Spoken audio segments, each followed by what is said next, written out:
बिस्मिल्लाहिर्रहमानिर्रहीम। अस्सलाम वालेकुम।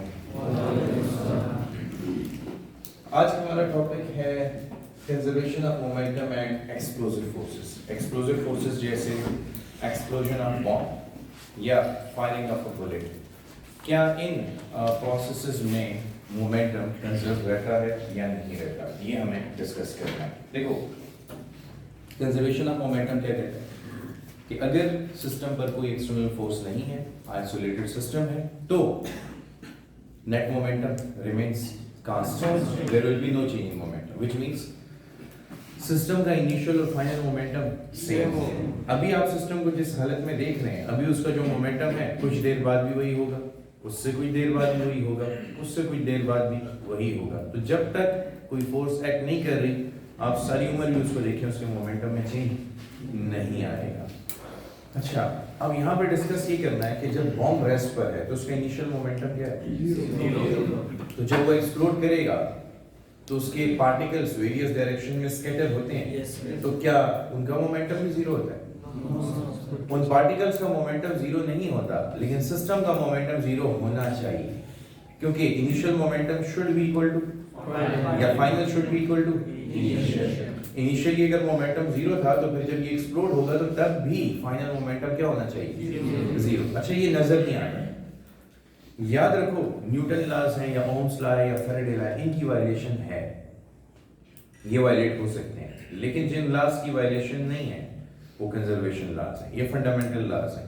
जो यूनिवर्स का बिल्ट है ये उनमें आते हैं, उन फंडामेंटल लॉज में आते हैं, तो इनकी वायलेशन नहीं हो सकती। कोई आपको कहे एक मैंने प्रोसेस देखा उसमें मोमेंटम कंजर्वेशन नहीं हो रही, तो गलत कह रहे हैं, जरूर होगी। ठीक है।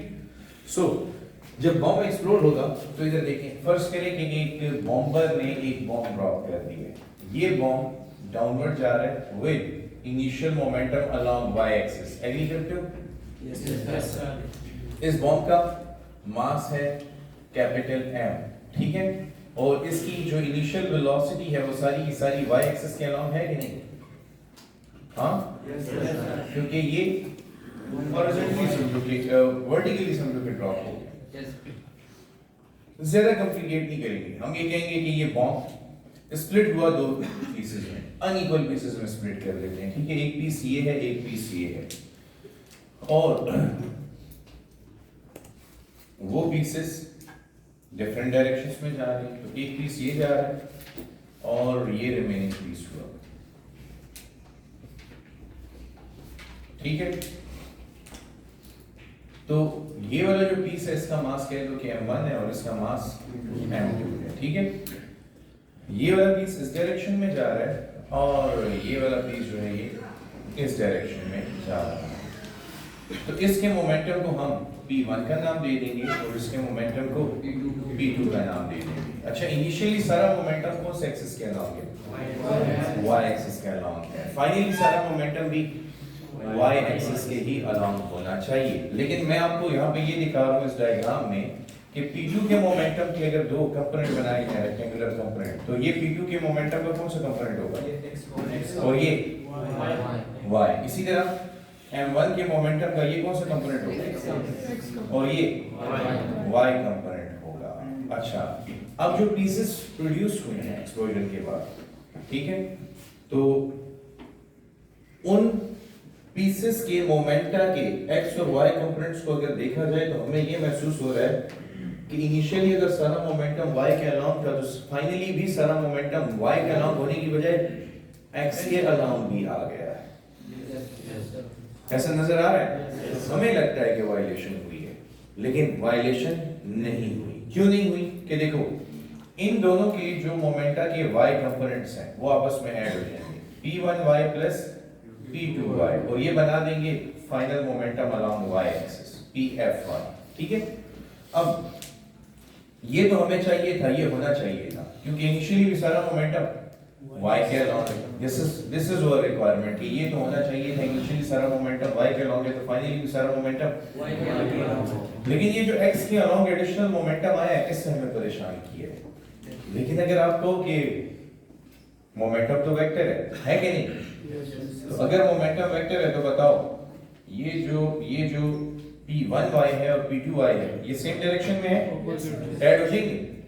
अच्छा लेकिन यहाँ पे देखो ये P F X is equal to, अच्छा P I is equal, P I X किसके बराबर है? पी आई एक्स 0 है कि नहीं? तो अब पी एफ एक्स इन दोनों के मोमेंटा के सम के बराबर होगा। तो और से देखो p1x नेगेटिव x एक्सिस के अलोंग है और p2x पॉजिटिव x एक्सिस के अलोंग है, तो इनका वेक्टर सम क्या होगा? 0। तो अब भी final momentum along x axis is 0।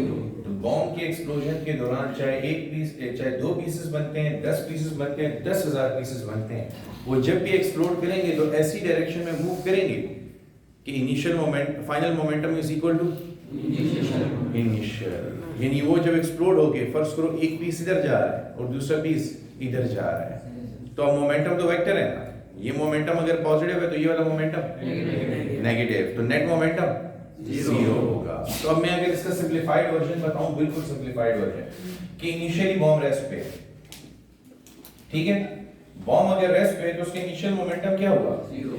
0। Initial momentum of the bomb is 0। अब ये 2 पीसेस में कन्वर्ट हुआ है, समझो इक्वल पीसेस में कन्वर्ट हुआ है। एक पीस अगर लेफ्ट पे जा रहा है तो एक पीस राइट हो जाएगा। अगर इसका मोमेंटम p1x है तो इसका मोमेंटम माइनस p1x होगा, equal in magnitude but so that the net momentum is 0. Is it clear? Yes. So this is how we deal with the conservation. अच्छा, इसी तरह सेकेंड में आपके पास firing of bullet from a gun. अगर एक bullet fire होती है किसी भी गन से तो हमारे पास क्या सिचुएशन है? तो कंसीडर करते हैं यहाँ पे एक गन को,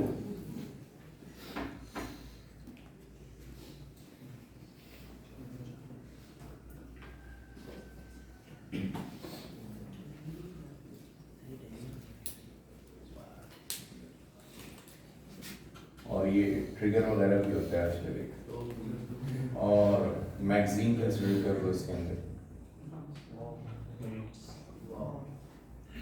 ओके, तो यहाँ पे बुलेट्स आ जाएंगी, ठीक है। अच्छा, अब जब तक बुलेट फायर नहीं हुई इनिशियल मोमेंटम 0, तो इस सिस्टम का इनिशियल मोमेंटम जो है वो 0 है, ठीक है। अब 0 होने की वजह भी बताता हूँ। इस सिस्टम में जो इनिशियल मोमेंटम है, it is the sum of momentum of gun plus momentum of initial momentum of the gun and initial momentum of bullet. Initial momentum is equal to initial momentum of gun is mass of the gun and velocity of the gun plus mass of the bullet plus into velocity of the bullet. अब initial momentum is equal to fire होने से पहले gun भी rest पे और bullet भी rest पे, दोनों की वेलोसिटी 0, तो रिजल्ट क्या आएगा? 0। तो the initial momentum of the system is 0। चलिए मैंने साबित कर दिया, तो मैं यहाँ पे मेंशन नहीं करता। जब बुलेट फायर होगी तो बैरल से निकलने के बाद बुलेट तो जाएगी आगे आगे, ठीक है, ठीक है। अब ये बुलेट जो है फर्स्ट करो ये वेलोसिटी v के साथ जा रही है, लेकिन गन अपोजिट डायरेक्शन में रिक्वाइल करती है, वो v g वेलोसिटी के साथ रिक्वाइल करेगी। अब जो फाइनल मोमेंट, फाइनल इनिशियल और फाइनल मोमेंटम को अगर हम देखें तो final momentum is equal to the final momentum of gun, sum of final momentum of gun and final momentum of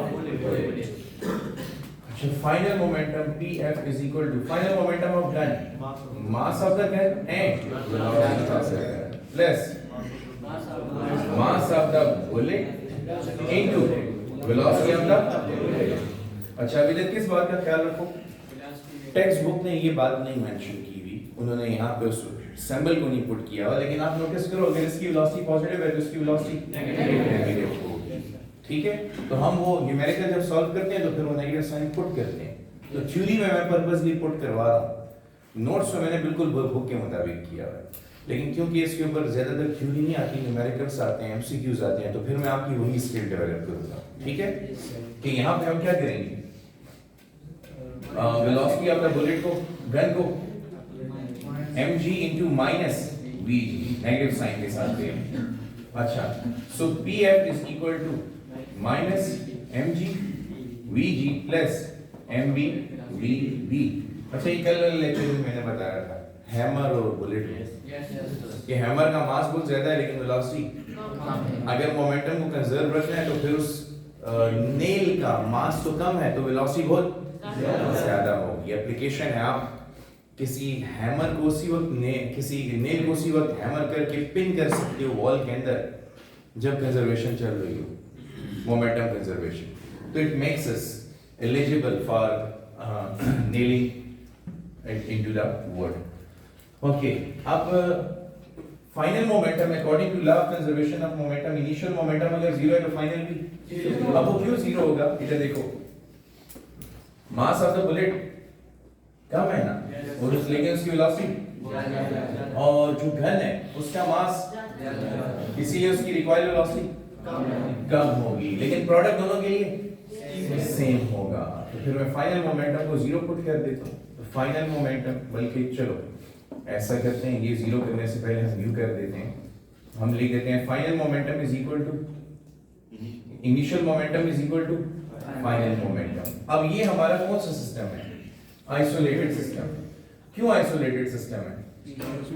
क्योंकि अब ये जो गन है, गन के ऊपर ग्रेविटेशनल फोर्स है, बुलेट है उसके ऊपर ग्रेविटेशनल फोर्स भी है और ड्रैग फ्रिक्शन फोर्स भी है, ड्रैग फोर्स भी। जब ऑब्वियसली गन भी मूव करेगी, बुलेट भी मूव करेगी, दोनों पर ड्रैग फोर्स होगी, लेकिन इन दोनों फोर्सेस का मैग्नीट्यूड एक्सटर्नल फोर्सेस है। गन और बुलेट की इंटरनल फोर्सेस के मुकाबले में बहुत कम है। तो ये क्या बनाएगी? Isolated system. इसलिए हम उन एक्सटर्नल फोर्सेस को निगलेक्ट कर देंगे, रेजिस्टेंस को भी निगलेक्ट कर देंगे और ग्रेविटी को भी निगलेक्ट कर देंगे। तो अब इस आइसोलेटेड सिस्टम में इनिशियल और फाइनल मोमेंटम इक्वल है कि नहीं? According to conservation. तो इनिशियल मोमेंटम क्योंकि जीरो है और final momentum mg vg plus mb vb है, तो ऐसा करो ये नेगेटिव साइन इधर आ गई, तो mg vg is equal to mb vb। समझ आई?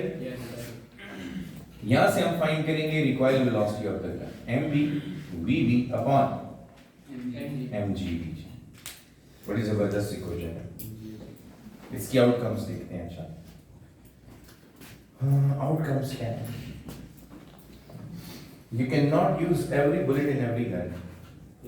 हर किस्म की बुलेट को आप हर गन में नहीं इस्तेमाल कर सकते। ये बात तो आपको जनरली पता होगी। ये बात मैं इक्वेशन से बता रहा हूँ।